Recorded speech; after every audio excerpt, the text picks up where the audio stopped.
listening to Not Crazy, a Psych Central podcast, hosted by my ex-husband who has bipolar disorder.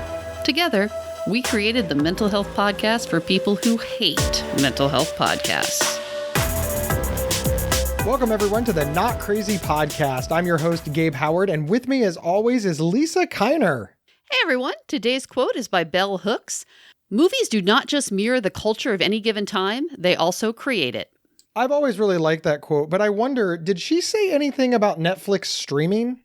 I think it's assumed. Is it assumed? I mean, do you remember when we were younger that there was a really big demarcation between movies and television? And you're right, it has all sort of blurred together. But I suppose for Ms. Hook's purposes, what she means is the things that we consume in popular media, like in movies, either reflect culture or create culture. Or do both. Ooh. One of the coolest things about hosting multiple podcasts on the Psych Central network is I get to work with a lot of really cool people. And the other day when I was working with Ratched Star, who is the host of Inside Schizophrenia, a very, very cool podcast I recommend that you check out, she said to me, "Hey, Gabe, have you seen the new Netflix miniseries, Ratched?" And I said, "No, what's that?" And she said, "It's the show on Netflix that is a prequel to One Flew Over the Cuckoo's Nest." And I was like, "Oh my God, you mean Nurse Ratched? Like the most evil, iconic nurse ever from pop culture?" And she's like, "Yeah, it's that. I liked it. You should check it out." And I thought, all right, well, that's weird because we tend to look at her and that movie as very, very evil and villainous. But from a mental health advocacy standpoint, we just tend to look at it as like an example of what not to do. But, I filed it in the back of my mind and we went on and we worked. A couple of days later, my dear co-host Lisa, who we all know and love because we're currently on her show, said, "Hey, Gabe, have you seen the Netflix miniseries and prequel, Ratched?" And I said, Rachel was telling me about that. And Lisa was like, "I hate it. It's awful. It's put mental health advocacy back like thousands of years. It's evil. I can't believe that they did this."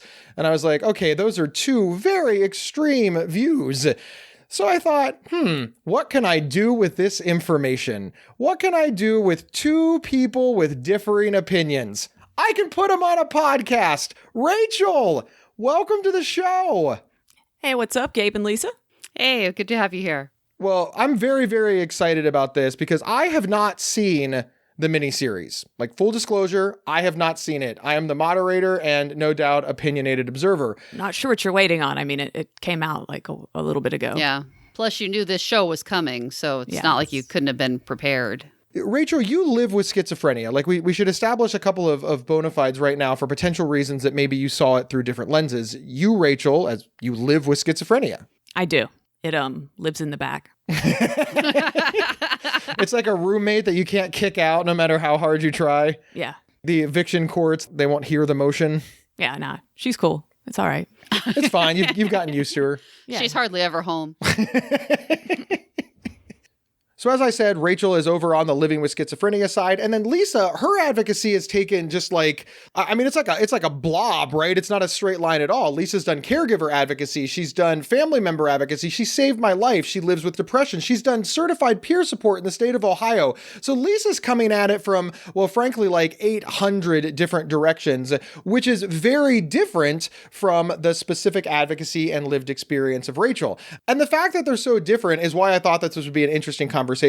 Just FYI, there's spoilers. You've been warned. We don't want you to stop listening to go watch it necessarily, but maybe.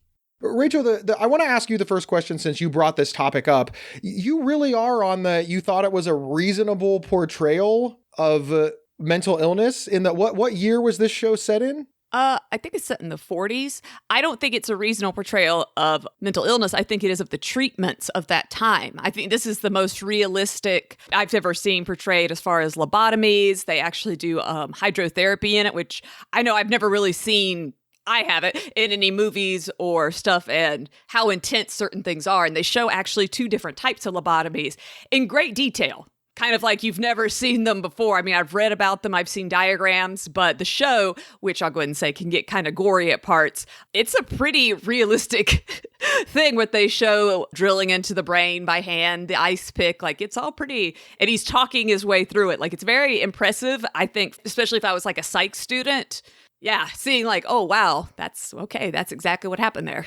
I have a follow-up question to that, but Lisa, I want your impression. Did you think that it was a realistic portrayal of medical treatments in the 1940s? Sadly, probably yes. It probably is in fact a realistic portrayal, but it was set up like it's not supposed to be. I half thought it was a hallucination for the first couple of episodes.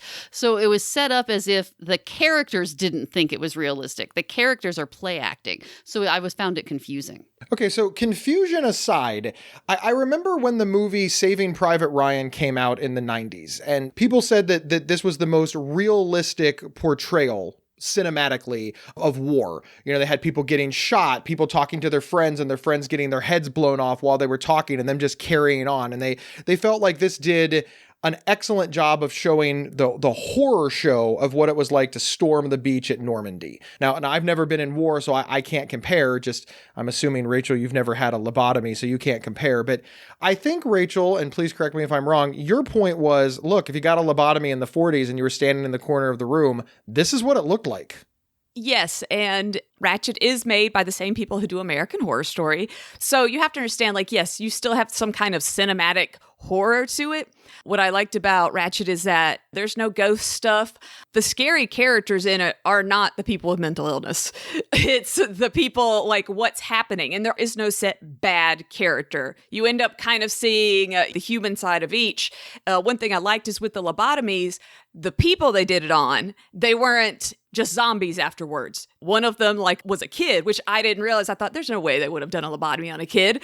And then when I researched, I was like, oh, wow, no, lobotomies were mostly done on women and quite a few children. So that was a pretty normal thing. But yeah, you would be talking afterwards. You could still hold a conversation. Some people. Some of them did go like brain dead though. But I'd never seen that. Usually we see, you know, the one flew over the cuckoo situation where he's like dead at the end. Right. He just like laid there. You don't ever really see someone be okay from it and continue on with life. Lisa, did you get the same impression? Now that you've said some of this, Rachel, I guess I am thinking about it a little bit differently. I had trouble looking at it as a realistic portrayal of treatments because I felt like it was such an unrealistic portrayal of the staff and the characters. And like you said, the bad people, the villains, are not the patients. Always a nice twist in a movie, by the way. But yeah, if you look at it isolated as this part of it has this special realism or even horror, yeah, okay, never mind. I take back my previous objection and agree with what Rachel is saying now. Just like that. Well, Rachel, I've been trying to do this for 25 years. Have like one succinct argument that Lisa was like, all right, Gabe, I have suddenly been enlightened to your way of thinking. Arguing is over. Let's have a nice day. What did you do? Rachel is the Lisa whisperer. The one part I did really like was, like you said, where they showed these people as being functional afterwards. Yeah. And some of them were not, but a couple of them were. Also, there's this wide variety of people that they're doing lobotomies on, ranging from the people who were clearly very, very ill to people who you're like, you know. Yeah. One was a lesbian. Well, yeah, one was a lesbian. But that's representative of the time was they considered that a mental disorder. Yeah. And then, of course, one was pushed entirely by family who didn't like the way that he was. So there's also this idea of people with mental illness not being in control of their own lives because they're so overburdened by their families or the state as a whole. Yeah, none of them, the way it portrayed them were like just these crazy people, like attacking, biting, you know, drooling in the corner. All of them were, I don't want to say normal, but yeah, you could easily be like, oh, okay, this person has like a problem or two, but I would never think this is how we're going to fix it. Yeah, they don't have a problem so serious they need brain surgery. Correct. Yes, that would never occur to you. Yeah. It sounds like what you're both agreeing on is you like that the villains were not the mental patients. Like that's what we normally get in these things, right? It's just the patients are the villains. But then who was the villain? Well, it's an anti-hero. Yeah. And I'd say like each one had good and bad. The doctor in it, good and bad. And what I appreciated with that, there were some intense scenes with him throughout the season where all he wants to do is help. You know, and you're just like, okay, well, I just watched you put an ice pick through someone's eyeball. But that's what he thought was helping at the time. And some of the other things that they show, you're watching like, that obviously could never help anyone. You're torturing them. But the way he's talking is, I want to make a difference. I want to help. And it's just that kind of warped view where you kind of feel like, oh man, you know, this guy feels for these people, but he's also destroying them. So many of the characters were like that. They would have humanity, but at the same time, turn around and do something you just couldn't believe. He was wrong, but sincere. Yeah, misguided. None of it was, ha ha ha, let's see what happens when I pop an ice pick through someone's eyeball. Yeah, he wasn't just torturing for no reason. But no, wait a minute though.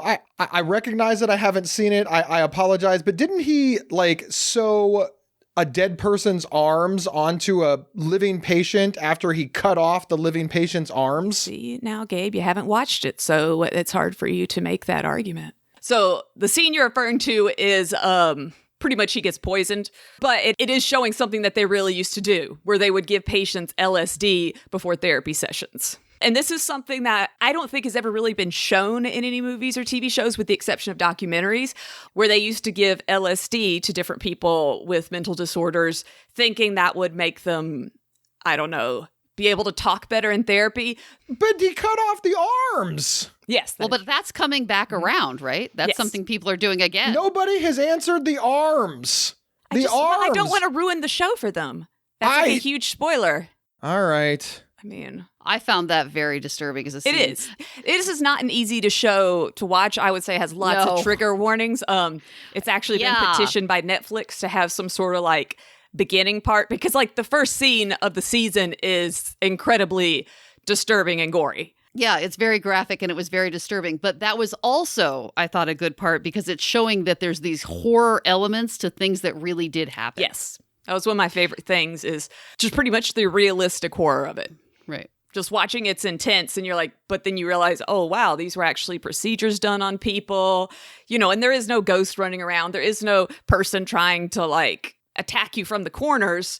Did anybody in this show actually have a real mental illness? You talked about the woman who was a lesbian, etc. Well, but the whole point is that mental illness is culturally constructed. So here are these people that have, for example, lesbianism, which we do not consider to be a mental illness, but was very much treated as one in 1947. That's part of the appeal of the show, this idea that mental illness is arbitrary, and some of these people are just victims of the larger perception of society. Because if you go ahead and you look up the show, it's going to say serial killer. Because yes, the very first scene is a serial killer.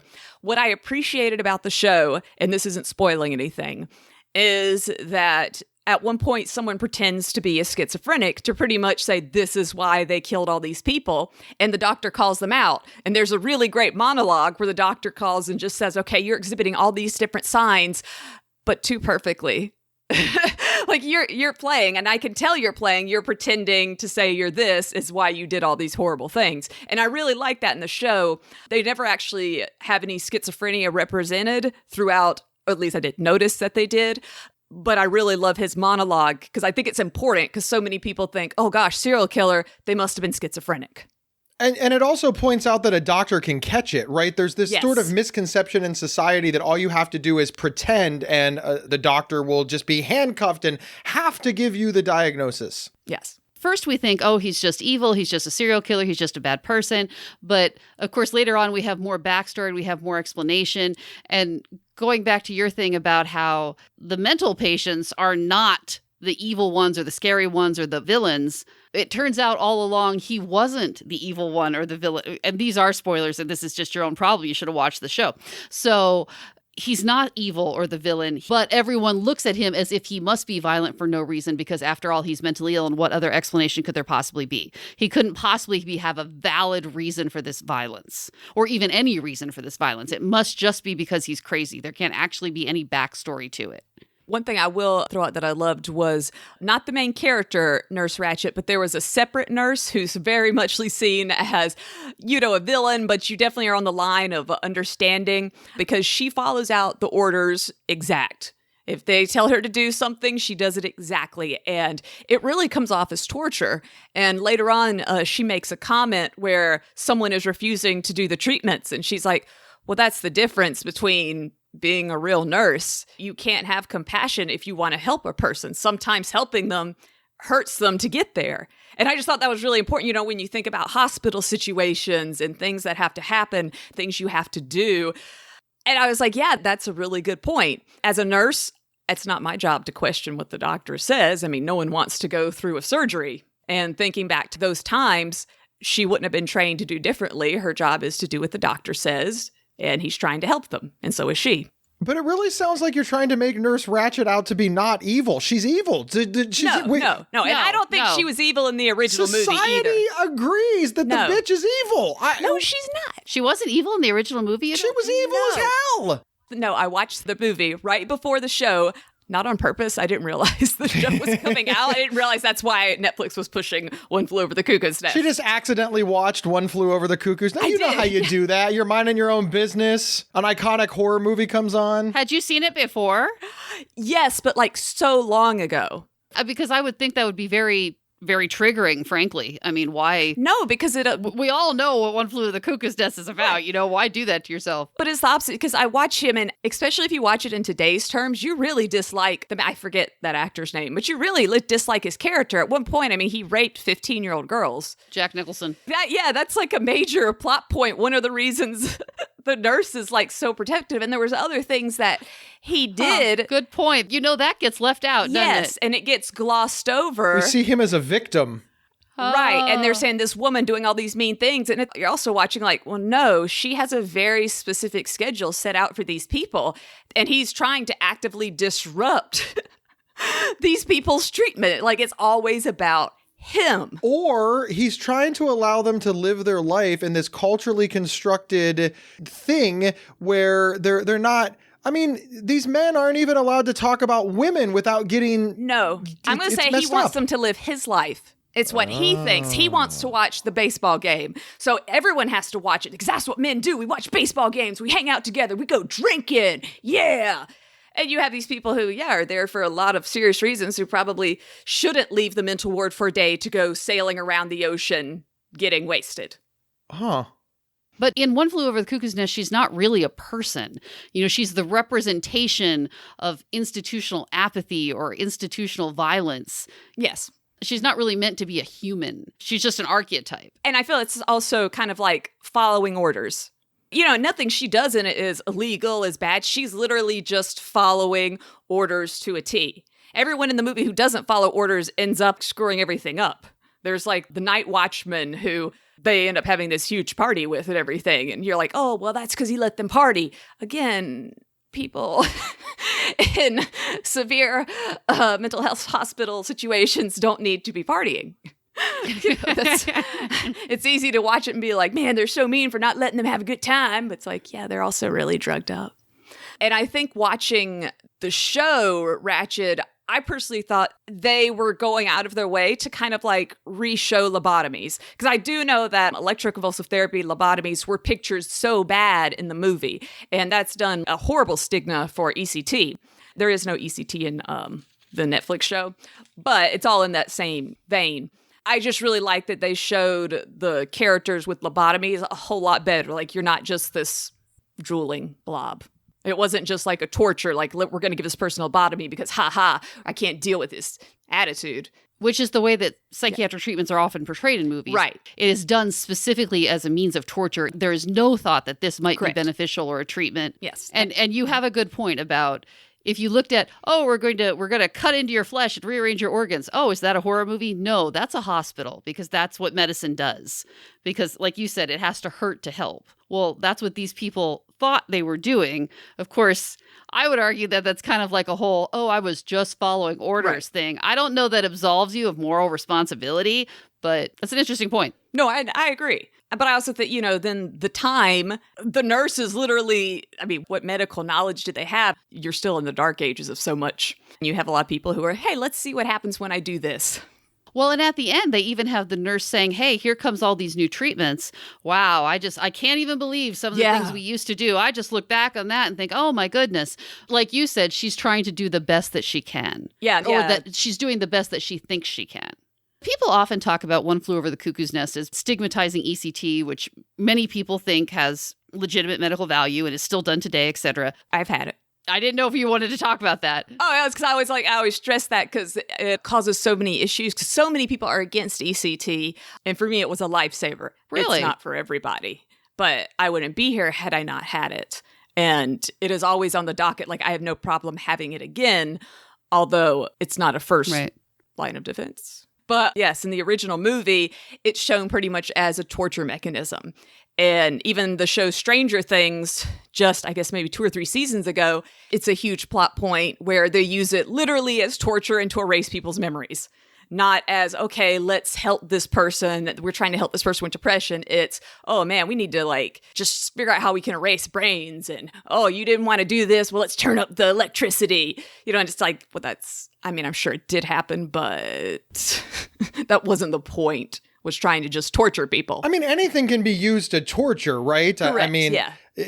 Having your leg cut off if it's gangrene or has a flesh-eating bacteria or it's going to ruin the rest of the body, that is in fact something that is medically necessary for some people. We've seen it in trauma surgery, but you can also cut off somebody's leg just to torture them, which we've seen in many horror movies. Right. I think the difference is society understands the difference between the medically necessary leg removal and the torture leg removal, whereas society doesn't understand the medically necessary ECT and the torture ECT. They just think that it's all the same. Mm-hmm. So that's like a society issue, right? Yeah. And I really felt that was in the same vein, though, with the lobotomies. I've never seen them portrayed as, okay, this is really going to help you guys. Well, but ECT is still done today and helps people, et cetera. What about lobotomies? Is that something we should bring back or investigate more? Or is that something we should just put back in the trash of history? We still do it, although it's done completely differently and isn't referred to more as lobotomy. But they still have psychosurgeries. There's actually a similar surgery that it's done for epilepsy, where they separate some of the lining between the brain. And basically, a lot of people who have very severe epilepsy, that somehow prevents seizures. So we still do these types of things.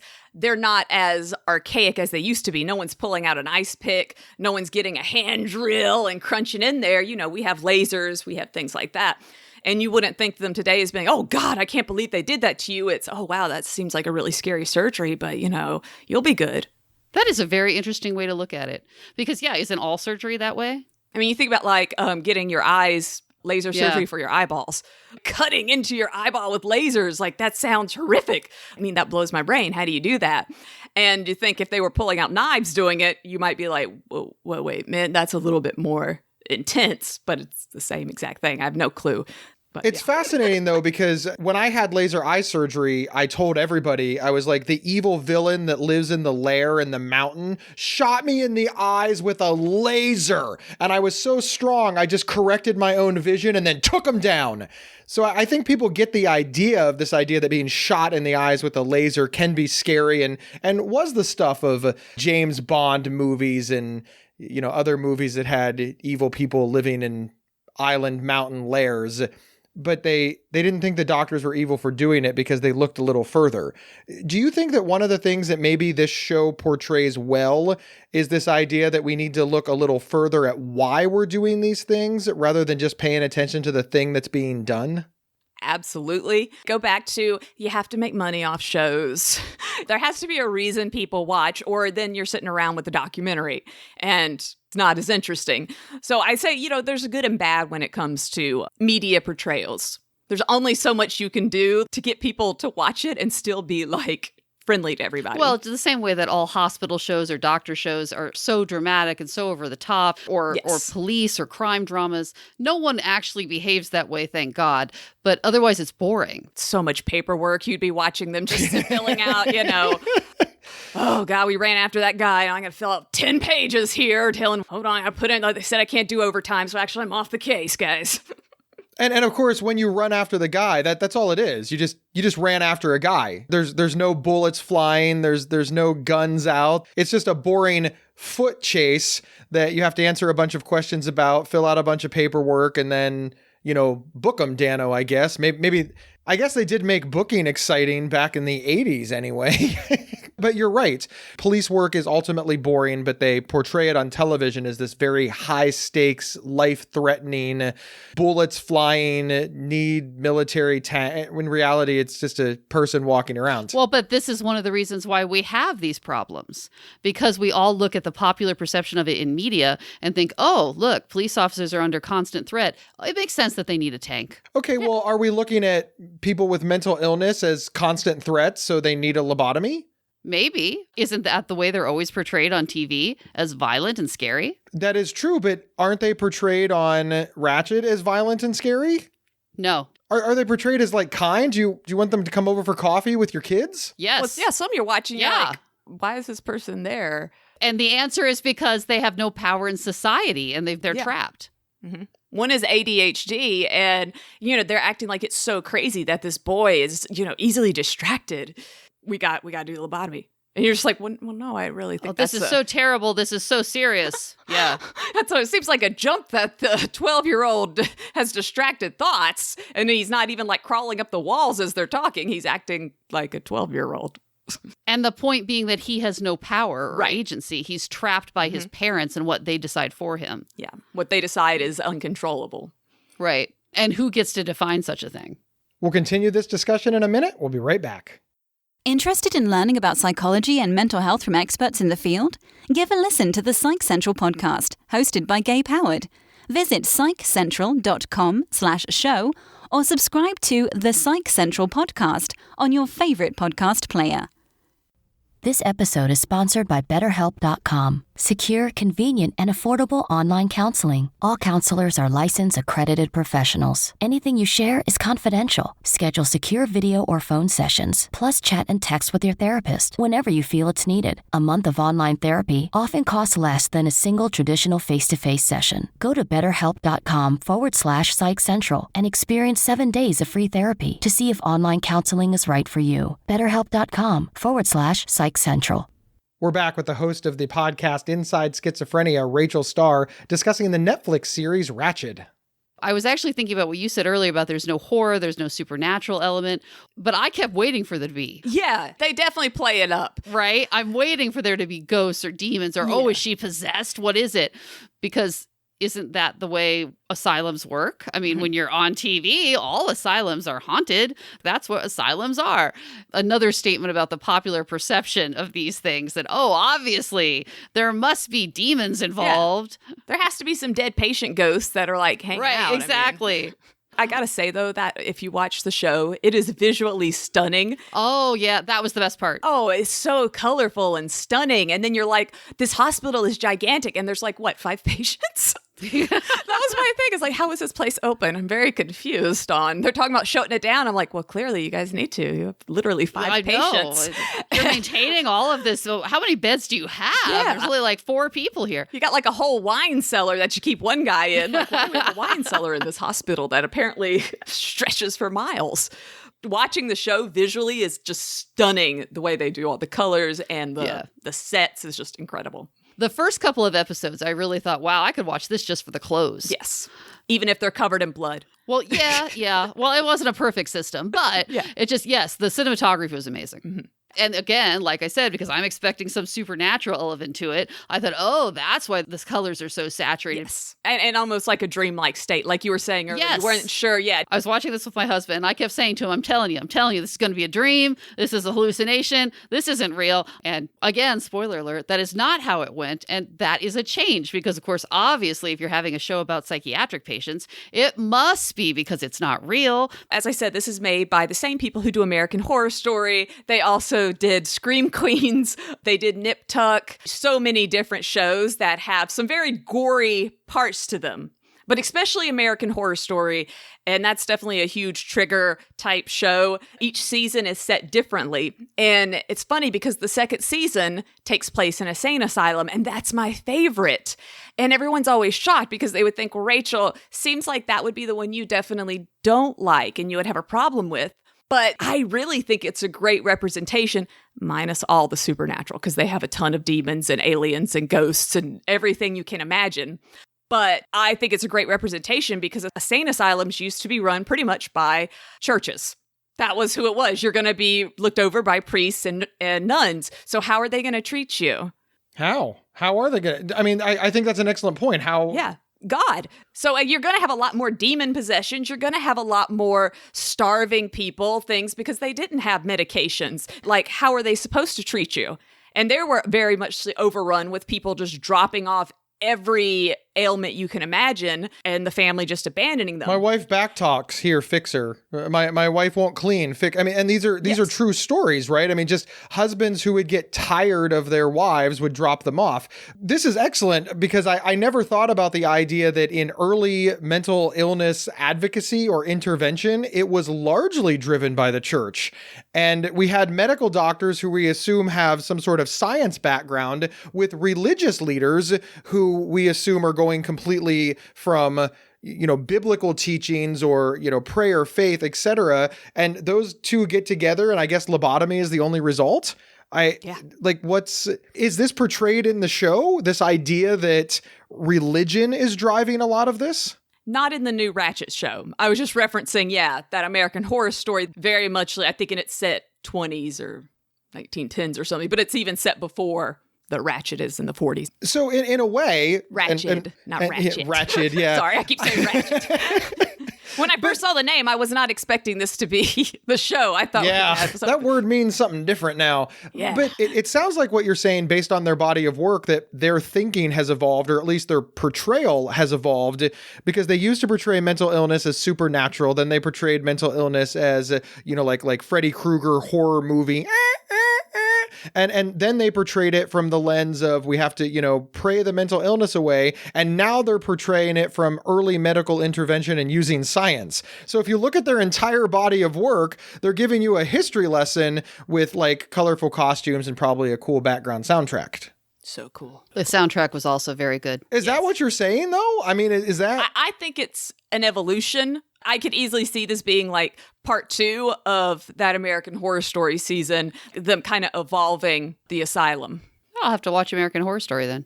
Oh, you've never seen it? Oh, my. And the American Horror Story that you're talking about is season 2, right? Season 2, yes. Each season is a standalone story.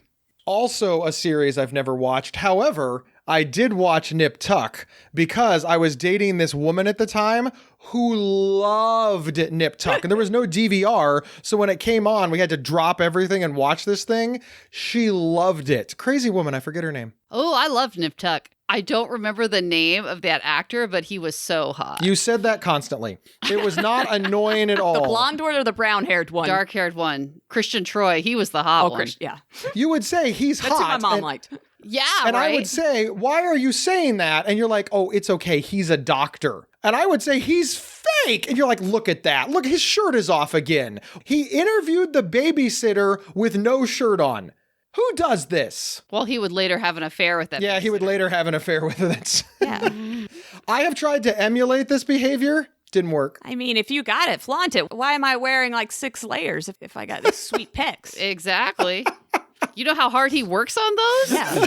He's just going to hide those? No, I don't think so. That's it's like just driving dumb. a flashy car. Rachel's so wise. But Nip Tuck, though, was about plastic surgeons, right? It had no mental illness involved at all, right? Nice trip down memory lane, but not mental illness related. Yes. Another thing I thought was interesting about Ratched was many of the patients were there voluntarily.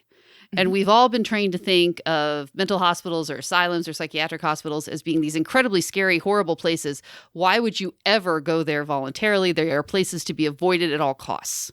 But here are these people who are so desperate that they've shown up.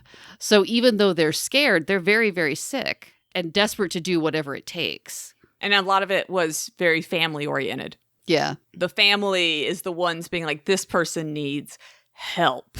And the person sitting there like, I mean, I guess so.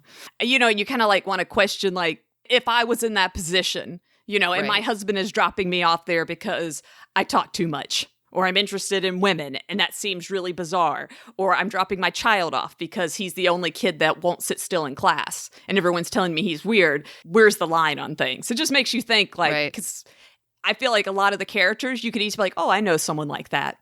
There were a couple of characters that were clearly just suffering so much, and they had such faith. Yes, they were desperate. They were desperate. They tried everything else.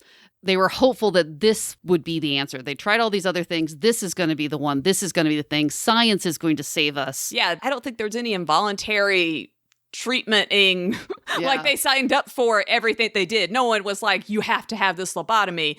They pretty much knew what they were signing up for. Exactly. They might have regretted afterwards, but they definitely went in knowing what was going to happen. We couldn't exactly call it informed consent because they didn't understand the consequences necessarily, but they did know the specifics of the procedure, and they consented to this because they were desperate.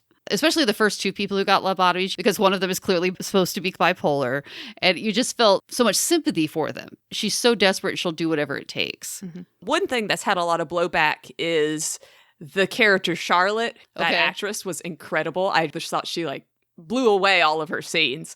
But the way they show dissociative identity disorder is the big blowback, but by that's all incorrect. And I gotta be honest, I did some research and I could find every reference that they did, I could find there being a basis for it. So I don't know. I know that's something that's going through saying that they did that wrong, that her character is just a horrible representation. But I kind of think what's so interesting is you're watching it and you're not really sure, is she real? What's happening here? Is she faking? Is she not faking?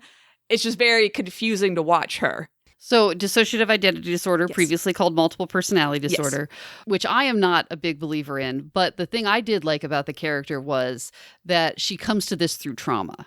Yeah, she very much so wants to be helped. Yeah. Yeah, I mean, this isn't someone who's like a crazy serial killer running around killing people and we have to stop her. This was a woman who is clearly sad and upset, and she's like, I'm losing my life. Please help me. Please do whatever you have to help me. And regardless of what the disorder is, she's a powerful character that she wants her life back. She's not trying to hurt anybody. She just wants to be normal again. So what is the takeaway? I mean, obviously it's entertainment. I think we can all understand that the goal of this was entertainment. But is there a silver lining that people watching this will understand the plight of people living with mental illness better? Rachel, what are your thoughts on that? Right after I watched it, because I had never seen portrayals of lobotomies that way, I immediately started Googling lobotomies because I thought the whole scene with them doing it on kids, I'm like, there's no way that was a thing. There's no way they did it on someone because they thought they were a lesbian. There's no way they did it because this person was depressed. And it blew my mind what I read and pretty much how common it was that they got up to the point in history where they were doing lobotomies just quickly in the office. It was great. You didn't have to go to a hospital. The doctor, psychiatrist could do it right there and you're out. They were trying to make that a thing, like a little McDonald's kind of situation. Just go in, get out, you're good. Nobody has to do anything except, just pop the ice pick through your eye. Anyone could do it. And this was things I didn't realize about history. The other was the hydrotherapy. I, maybe seen a picture or two in a book before, but I'd never actually seen it portrayed. And that was just kind of crazy. And I was like, I have to Google this because there's no way they would scald people. Oh, no, they did. Oh, okay. Yeah, no, that was apparently a normal thing. All right. And for all types of ailments, not just mental illness. So for me, I learned so much that was different than I'm used to seeing it portrayed. More realistic as far as not the serial killing, but you know what I mean. Not the horror type part that sold the show. Lisa, what are your thoughts? I would agree that it was portrayed in a more realistic manner, and I also had never seen hydrotherapy represented. But because it is so surreal and with this otherworldly type thing, so I don't know that the average viewer is going to say to themselves, oh my, that's how it really was. I think they might just think it's part of the fictional concept of the show. Yeah. So, hey, people. It's all live, right? Your mileage may vary, I guess. Mm-hmm. Well, but if you think about it, that's the creepy part of it. That you're thinking, oh no, this is just for TV. But then you get more information. You're like, oh, not just for TV. Basis in real life. Mm-hmm. Oh, ick. Which is one reason I've always loved American Horror Story, is that every season they base so much stuff off stuff that happened in real life. Just actually horrific things that happened, people that actually existed, but they interweave it, into their stories and stuff. Going back to Asylum, one reason that's my favorite is you watch it and you think, there's no way this is real. And there's a very powerful episode where the reporter sneaks in and does a report about it all, how twisted everything is. And the fact is that really happened, except it was a children's hospital. And that's how Geraldo Rivera is so famous. He snuck in a camera. If you ever watch his video, it's 10 times worse than anything that American Horror Story could have even touched on. And it's just like these places exist. These treatments exist. Real life is scarier sometimes than the ghosts than an alien ship or whatever. Or an alien ship? What are you watching? American Horror Story hits on everything, okay? They hit it all.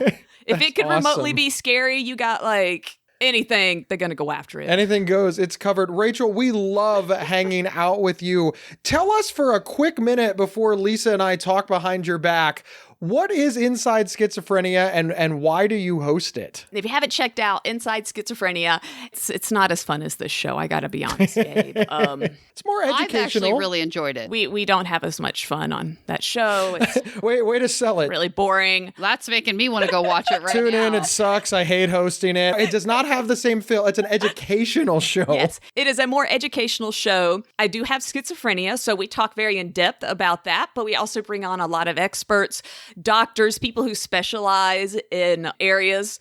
I love doing the show because to me, it's so interesting. And I know someone out there is like, edutainment. That's right. It's great edutainment. If you want to hear from like some really cool, different people that you're not normally, when you Google mental health news, I'd say we're not like the typical. And you can find that over on psychcentral.com/IS or Inside Schizophrenia on your favorite podcast player. Obviously, the obligatory plug for Inside Schizophrenia hosted on the Psych Central Podcast Network. But what does Rachel Star do? Talk about yourself. Well, one thing I really like to talk about is since COVID happened, lots of kids at home, lots of people don't have access to mental health, and kids always weigh heavy on my heart. So at the beginning of all this, I made a comic book line, a mental health comic book line for kids. The first 3 issues deal with schizophrenia, depression, and ADHD. And I think even the adults would like them. And they are completely free, and pretty much each one's a different little kid who becomes a superhero dealing with their mental disorder. Yeah, they're adorable. They're free over on Apple Books. The first one is called The Adventures of the Fearless Star, and the main character's name is Lil Star. Yes. Yes, it's actually, the whole concept is it's me talking to a younger version of myself. What I wish would have happened as a kid. Very cool. Well, I hope everybody checks that out. Once again, Rachel Star, everyone. Thank you so much for having me. Oh, thank you for being here, Rachel.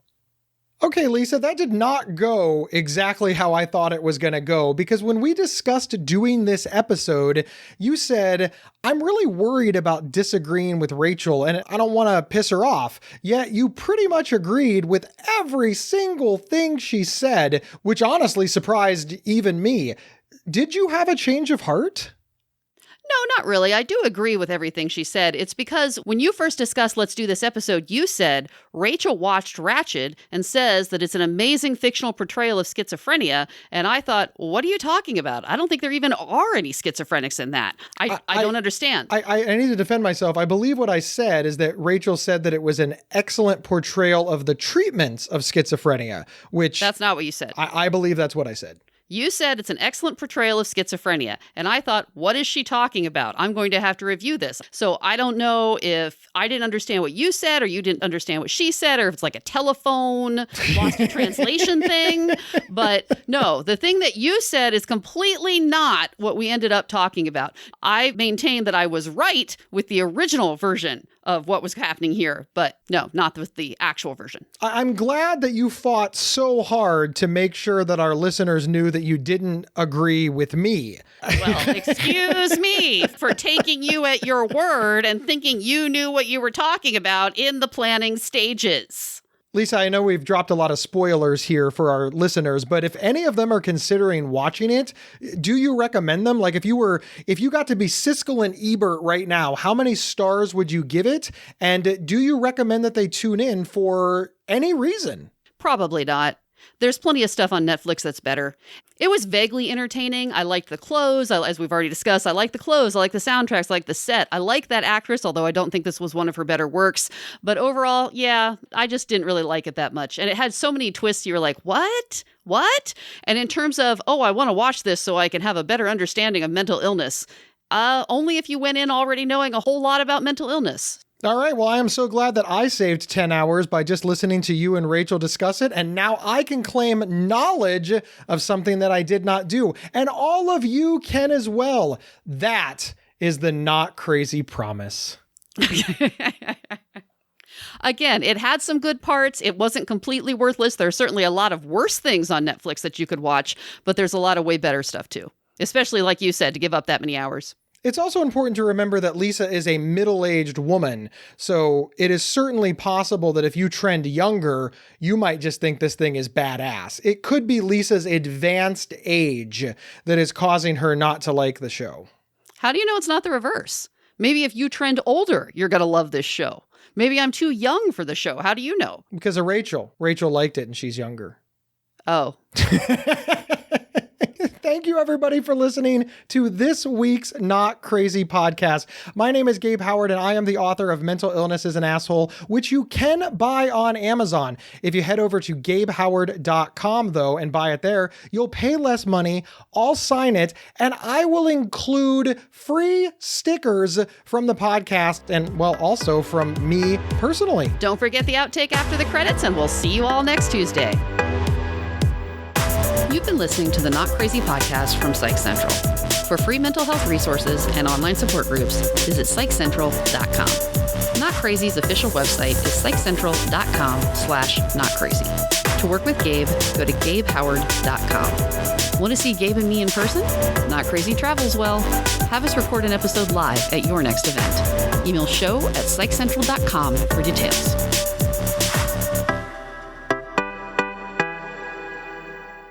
Ratched. And I said, no, what's that? And she goes, well, it's after Nurse Ratched from One Flew Over the Cuckoo's Nest. One of the most... What are you doing? It's before. It's not after. It's before. It's a prequel. It's not an after. It came out after. Well, yeah, because One Flew Over the Cuckoo's Nest came out in 1974. Okay, you need to stop correct. They're both correct. The movie came out after. It's a prequel. It's a prequel. It's a prequel too, but it came out after. Well, that's why you say the word prequel. You're all killing me. Right. Thank you. That covers all the stuff you just tried to make complicated. Exactly, because it says after but before. Thank you, Rachel. Yeah, prequel. Here we go.